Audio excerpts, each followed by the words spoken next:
रुद्रप्रयागमध्ये बस नदीत कोसळली आहे। बघा, अपघाताची बातमी। प्रवाशांना घेऊन जाणारी बस अलकनंदा नदीमध्ये कोसळली। बद्रीनाथ राष्ट्रीय महामार्गावर ही घटना घडली आहे। बसमध्ये 18 ते 20 प्रवासी असण्याचा अंदाज आहे, तर एकाचा मृतदेह बाहेर सुद्धा काढण्यात आलेला आहे। तर बचाव पथकाकडून मदतीचं काम सध्या सुरू करण्यात आलेलं आहे। बातमी अतिशय मोठी आहे। अपघाताची बातमी आहे। अलकनंदा नदीमध्ये अचानक ही बस कोसळलेली आहे। आणखी किती जण यामध्ये पडलेले या संदर्भात अद्याप माहिती मिळालेली नाहीये।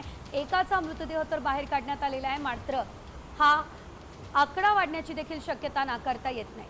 अधिकचे अपडेट आमचे प्रतिनिधी प्रमोद जगताप यांच्याकडून घेऊयात।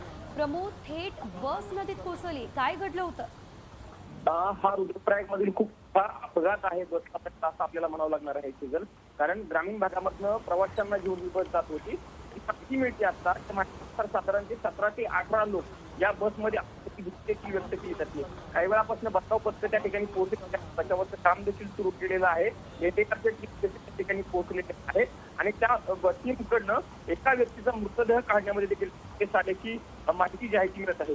आतापर्यंत अधिकृत पद्धतीचा आकडा जो आहे तो कुठलाच समोर येत नाहीये, पण मागच्या काही दिवसांपासून प्रामुख्याने जर सांगायला गेलं सेजल, तर अलकनंदा जी नदी आहे रुद्रप्रयाग मधील, त्या नदीला पूर आल्याचे दृश्य मागच्या काही दिवसापासून बघायला मिळतं। कारण उत्तराखंड असेल, राजस्थान असेल किंवा हिमाचल प्रदेश असेल, त्या भागामध्ये खूप मोठ्या प्रमाणामध्ये पाऊस पडलेला आहे आणि त्या पावसाचं पाणी नदीमध्ये आलेलं नदी ओव्हरफ्लो जे आहे। निश्चितच प्रमोद, धन्यवाद दिलेल्या अपडेट्ससाठी।